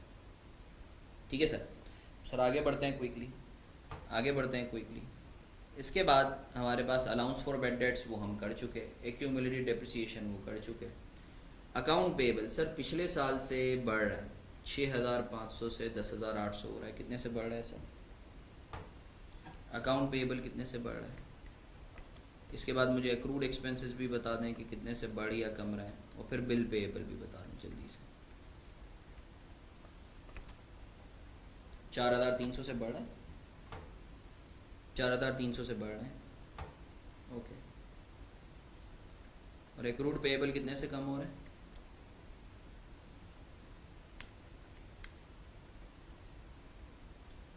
6,500 से कम हो रहे हैं, ज़बरदस्त। बिल्स पेएबल कितने से आपके बढ़ या कम रहे हैं? बिल पेएबल आपके कितने से कम हो रहे हैं? 2,100 से। थैंक यू हसीन। मैं उम्मीद करता हूँ सर आपको क्लैरिटी। अब सर हमारा आखिरी आइटम रह गया है, then we are done with the question. We are almost done, like around 90% of cash flow statement. Paper में से 50% चाहिए होता है। अगर तुम आगे ना भी करते इसके अलावा भी बाकी क्वेश्चन तो इंशाल्लाह you would have been through. सही है, तो सर आगे बढ़ते हैं। ये सिर्फ एक क्वेश्चन नहीं, ऐसे सारे क्वेश्चन को तुम इतना ही करते तो अल्लाह की ज़ात से उम्मीद है तुम पास हो जाते। ठीक है ना, just to give you a confidence. इसका ये मतलब नहीं है आधा पेपर में पौना वो पाव छोड़ के आ जाओ 25%। अच्छा सर,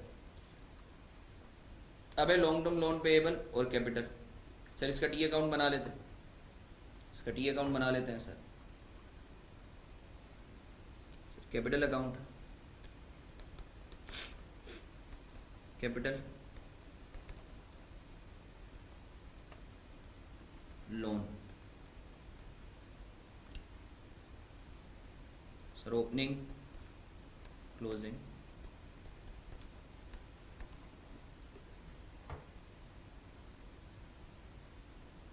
तिरपन 800, 31,800।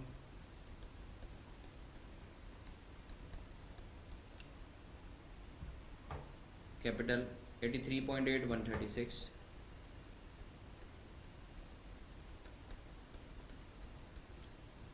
अच्छा सर, अगर तुम इन्फॉर्मेशन पढ़ो तो इन्फॉर्मेशन में बोलता है कि 22,000 की लोन की रीपेमेंट हुई है। सही है, उसमें से 12,000 मारफानी ने पे की है। सही है,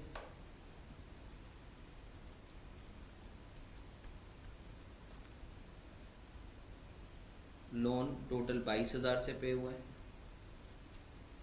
सही है, और कंट्रीब्यूशन के नाम पर इधर मैं दिखा देता हूँ 12,000 मारफानी ने पे की। सही ना, तो कैपिटल है ना। एंट्री बाकायदा मैंने आपको बना के बता दी थी। सही है, मैंने एंट्री आपको बना के बता दी थी। लोन आपने 22,000 से डेबिट किया है, कंट्रीब्यूशन 12,000 से क्रेडिट करा है। सही है, और वो कैश का जो भी इम्पैक्ट है वो ऑटोमेटिकली आ जाएगा, you don't need to worry. सही है, आप चाहो तो इधर कैश लिख दो। सही है, आप चाहो तो कंट्रीब्यूशन में भी कैश लिख दो, कोई मसले वाली बात नहीं है। आपकी वर्किंग है, आपकी नरेशन है। अगर लास्ट इन्फॉर्मेशन देखो तो वो बोलता है ड्राइंग करता है मिस्टर मारफानी 15,000 हर महीने। मतलब 15,000 इंटू 12 कितने होते हैं? 15,000 इंटू 12 कितने होते हैं? 15 इंटू 12 कितने होते हैं? 15 इंटू 12 कितने होते हैं सर? 15 इंटू 12 सर कितने होते हैं? 1,80,000। ठीक है सर। अब सर ज़रा बैलेंस करेंगे, कैपिटल का अकाउंट बैलेंस करेंगे जल्दी से सर। कैपिटल का अकाउंट सर बैलेंस करेंगे जल्दी से। कैपिटल का अकाउंट बैलेंस करेंगे सर। कितने से प्रॉफिट आ रहा है। इसी तरीके से सर आप जो है लोन पेबल का अकाउंट बैलेंस करेंगे तो ऑब्टेंड कितना आ रहा है, प्रॉफिट कितना आ रहा है 139,800। Are you sure? ओके 139,800। और आपका लोन ऑब्टेंड कितना आ रहा है,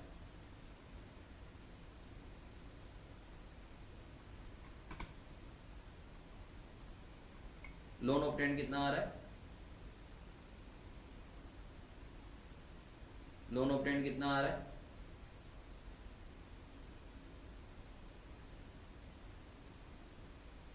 प्रॉफिट कितना आ, ज़रा मुझे बताओ।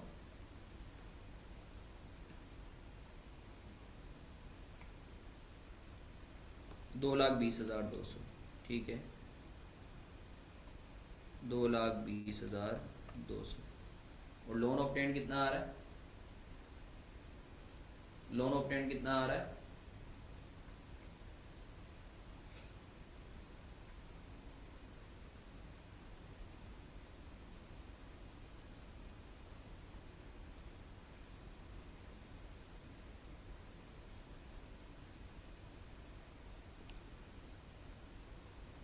लोन ऑब्टेंड सर आपका, अच्छा कुछ भी नहीं आ रहा, बैलेंस हो रहा है।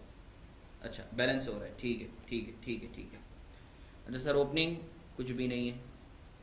प्रॉफिट जो है सर आपका, इसका हम लोग cash flow from operating activities में देखेंगे। Contribution inflow, drawing outflow, closing कुछ भी नहीं है, ओपनिंग कुछ भी नहीं है, ऑब्टेंड है ही नहीं, लोन रीपेड आउटफ्लो, क्लोजिंग कुछ भी नहीं है। सही है। अच्छा सर इसकी पोस्टिंग कर देते हैं जल्दी से, इसकी पोस्टिंग कर देते हैं, पोस्टिंग कर देते हैं सर इसकी। कैश फ्लो फ्रॉम फाइनेंसिंग के अंदर कंट्रीब्यूशन दिखाएंगे 12,000 का, और लोन रीपेड दिखाएंगे 22,000 का। तो कोई बच्चा मैसेज कर रहा था कि सर नेट बेसिस पे तो 10,000, तो देखो 10,000 ही है, बस दिखाने का तरीका अलग है। Sir drawing 1,80,000। सर अल्हम्दुलिल्लाह प्रॉफिट इधर डाल देता हूँ 2,20,200। सर मुझे जल्दी जल्दी आप लोग जो है बता देते हैं net cash flow from operating activities कितना है, cash flow from investing activities कितना है, और cash flow from financing activities कितना है, मुझे जल्दी से बता देते हैं। Net cash flow from operating activities कितना है, net cash flow from investing activities कितना है, net cash flow from financing activities कितना है। मैं meanwhile opening cash plug in कर देता हूँ।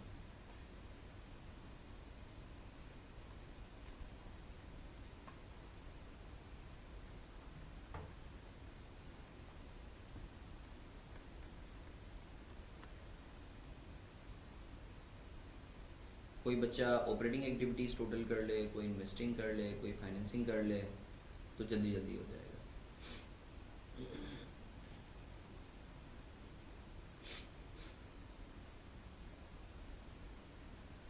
2,39,200। Thank you. I am sure ये पॉजिटिव है।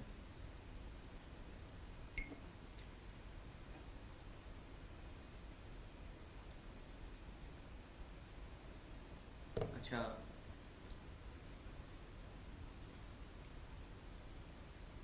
253,700 है। ओके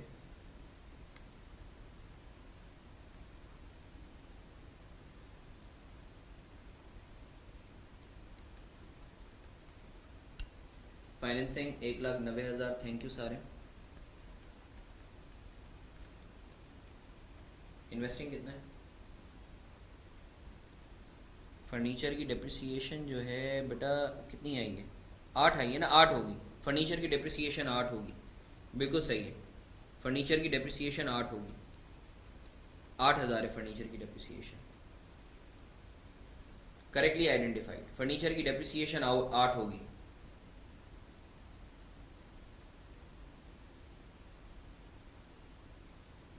इन्वेस्टिंग एक्टिविटीज़ बताओ।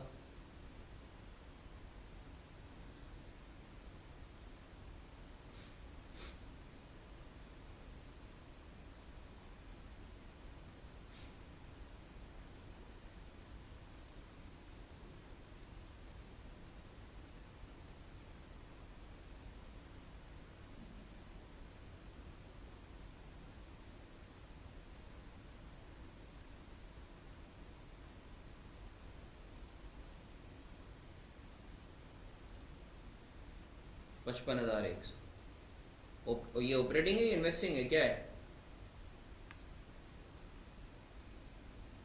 सारिन की ऑपरेटिंग है इन्वेस्टिंग है क्या है?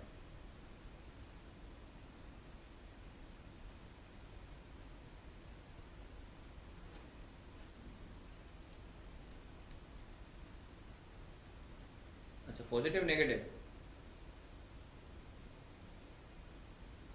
अच्छा, नेगेटिव, सही है। और ऑपरेटिंग कितनी है? ऑपरेटिंग सही बताइए, 253,700 ऑपरेटिंग सही है? ऑपरेटिंग सही है 253,700। अब एक काम करो, अगर सही है तो ज़रा मुझे जल्दी से टोटल करके बता दो। A net B net C. Net cash flow during the year बताते हो कितना आ रहा है?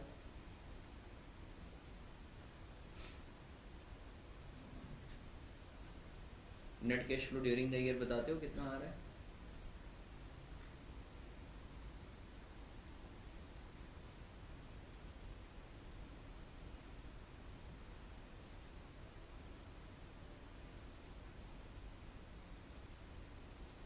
नहीं नहीं, एक भी आ नहीं सकता।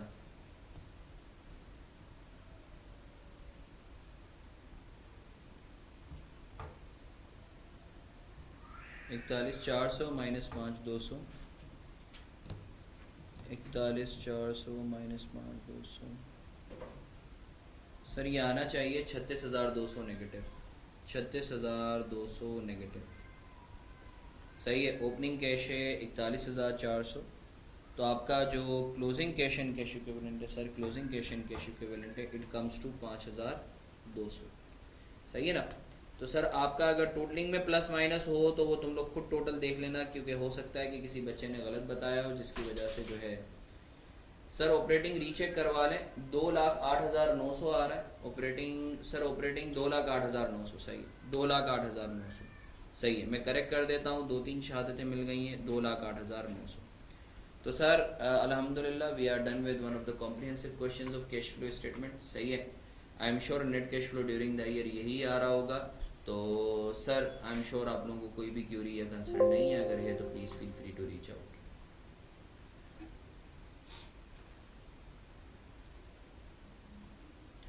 सब इसकी पिक्चर लेके जल्दी से ग्रुप पे डाल दें।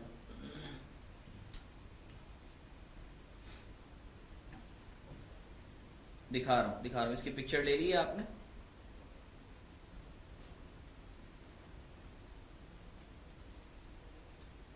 सैयदा रोशान बेटा, अगर क्लोजिंग से मैच कर रहा है ना, बैलेंस शीट के क्लोजिंग से, तो इसका मतलब है वो सही है। देखो ये 5,200 आ रहा है ना क्लोजिंग, देखो ये 5,200, ये इससे मैच कर रहा हूँ मैं। सही है, मैं कह रहा हूँ जी जी पूछें।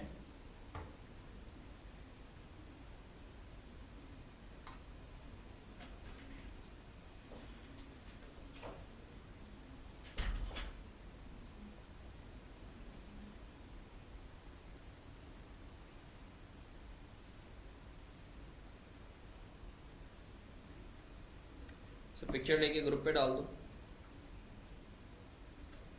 अच्छा मैंने स्क्रॉल डाउन भी कर दिया, इसकी भी पिक्चर ले लो प्लीज़।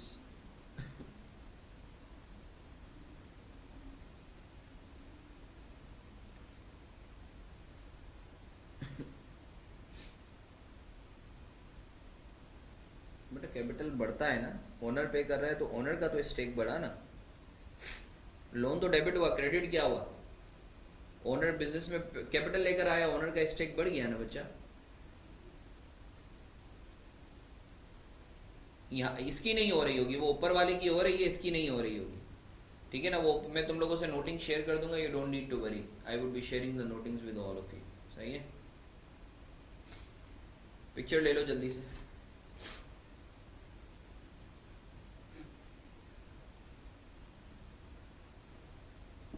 अच्छा सर, अब इसकी भी पिक्चर ले लो जल्दी से, शाबाश।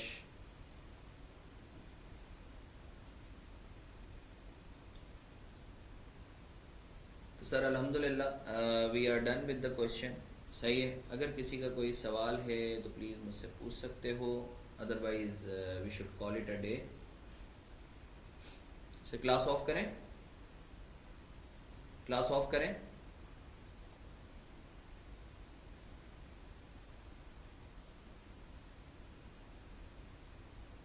चलो अल्हम्दुलिल्लाह अल्हम्दुलिल्लाह। कैश फ्लो वो वाला टॉपिक है जो तुम्हारा कभी 20 मार्क का आता है, कभी 8 मार्क का आता है। लास्ट टाइम 18 मार्क का आया है, तो इस दफ़ा जो है शॉर्ट क्वेश्चन इसके ऊपर जो है कि शॉर्ट क्वेश्चन आएगा। क्वेश्चन 5 का आंसर बेटा अगर क्लोजिंग से मैच कर रहा है तो हाँ यही है, 14,300 ही है। मैंने भेजा तो है, ग्रुप पे भेजा तो है मैंने।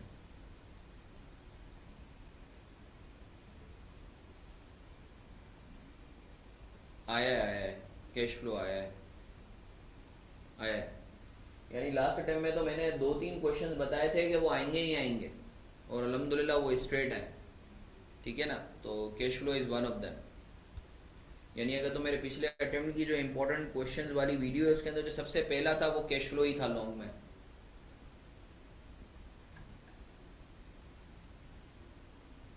और अल्हम्दुलिल्लाह जब बच्चे करके आए तो देवर लाइक के साथ टेली करके आए अल्हम्दुलिल्लाह। अच्छा सर, तो this is it from my side. I wish मैं तुम लोगों के साथ और थोड़ा टाइम जो है वो क्वेश्चन वगैरह हम कर लेते हैं, बट अगेन चूँकि मेरे जो है FR2 की भी क्लास है तो इंशाल्लाह हम लोग जो है फिर कल हमारा कब है फिक्स टाइम टेबल के तहत जो है हमारी कब क्लास है। अच्छा, अब तुम्हारे पूरे बैच का जो है मैंने टाइम टेबल फिक्स कर दिया है। हाँ, हफ्ते में 5 दिन क्लासेस होंगी, तुम्हें पता है ना, I am sure everyone knows about this. Sir आपकी स्टोरी मैंने सुनानी है, ठीक है ना, तो जो है क्या कहते हैं इंशाल्लाह नेक्स्ट क्लास में पक्का पहले स्टोरी, फिर इंशाल्लाह जो है मोटिवेट करेंगे आपको थोड़ा सा, सही है, ताकि आप लोग पढ़ाई की तरफ माशाल्लाह पढ़ तो रहे हो, और थोड़ा सा जो है तुम लोग जो है सर ने नहीं सुनाएंगे इंशाल्लाह। अगले यानी नेक्स्ट क्लास में जो है हम लोग पहले स्टोरी पे बात करेंगे, सही है, मुझे तुम लोग आगे बढ़ने नहीं देना, सही है, जब तक स्टोरी पे बात ना करें, सही है। तो जो है अपना बहुत सारा ख्याल रखो, अल्लाह तुम सबका हामी और नासिर हो। मेरी तबीयत थोड़ी सी डाउन चल रही है, ठीक है, बल्कि ऑब्वियसली फ़ीवर वगैरह है, वो फ्लू वगैरह भी हो रहा है, तो तुम लोगों से दुआओं की दरख्वास्त है, ठीक है। इंशाल्लाह फिर मुलाकात करते हैं। अच्छा, तुम लोगों का होम असाइनमेंट है क्वेश्चन नंबर 5, ठीक है ना, इसके बाद वाला जो क्वेश्चन है ना वो तुम लोगों ने करना है। Question number 5 I would like कि प्लीज़ आप लोग सब अटेम्प्ट करें, सही है। तो इंशाल्लाह फिर मुलाकात होती है।